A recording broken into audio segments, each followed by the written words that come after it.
really do become this kind of, I became this very narrow version of myself. And I think now what I learned when I began healing was that in order to allow some of these things to surface, I also am going to have to need tools or something that helps me manage the discomfort. Otherwise, I'll never want to do this work, because if I can't handle the discomfort and I don't have any tolerance or resilience in that mess, then I'm going to feel like I've completely come undone.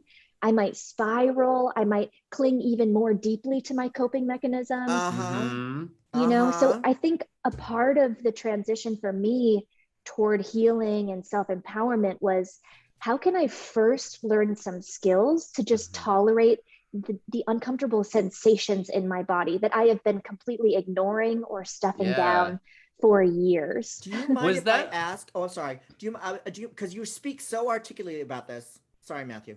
I just butted in. Do you mind sharing how old you were when you were arriving at this understanding, and what was happening that made you want to seek out this kind of healing? Yeah. Question. Was it rehab on bed rest, or was it was it when you were in solitary confinement at Rikers? No, that was me. And I was like, I would never allow myself to do that. I would actually only become an even more picturesque role model. Like no one would ever see my mess, right? We get perfectionism, disease to please, totally all that. Yeah, we totally get it.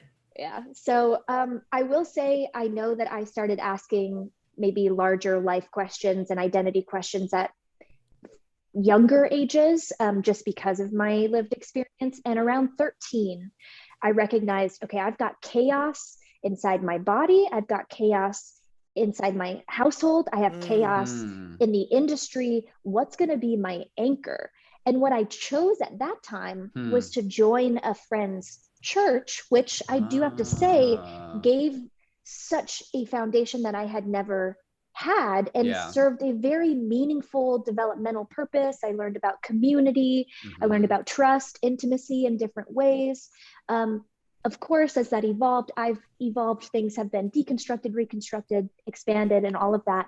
But around 13, in tandem with that sort of deeper seeking, I also had an eating disorder that was starting to pick up.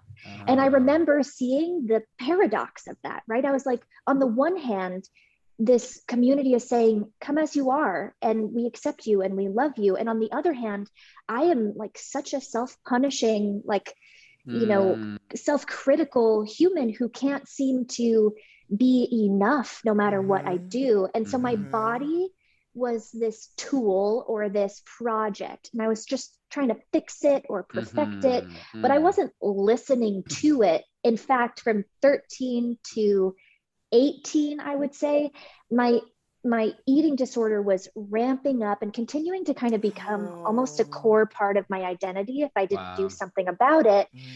And yet I wasn't able to really feel anything going on in my body. So that's the irony when people say, you know, wow, as a dancer and as an actor, you must be so in tune with your emotions. And I was actually diagnosed with alexithymia, which literally means the inability to name or sense what's going on in your body. Wow. So I was numb, so numb. And yet from the outside in, you know, tours, films, like could cry on cue. So it looked like I was in tune with my emotions. But at 18, that's when 17, right before my 18th birthday, I'll share this transparently. I was auditioning for the Hunger Games. And that was one project that I put more in. I invested way more of myself and really put myself in a risky emotional and psychological place because I wanted to be willing to go there, right? Like sometimes people praise you for being outrageous with how far you'll strive.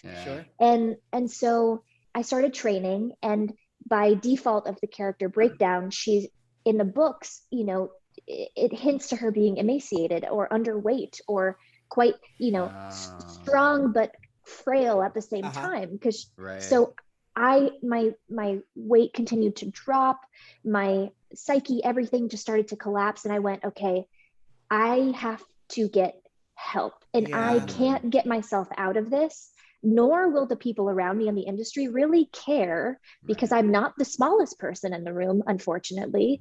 And so I had to voluntarily admit myself to rehab. And I did it when one of my co-stars was also going to rehab for other issues. And so I kind of did it privately. I was like, I really want to heal. And I know that if I try to talk about this right away publicly, it's not going to give me permission to like, Yeah. I'd like, You're not there I'm going yet. to You be can't talk preaching. about it while you're going through it.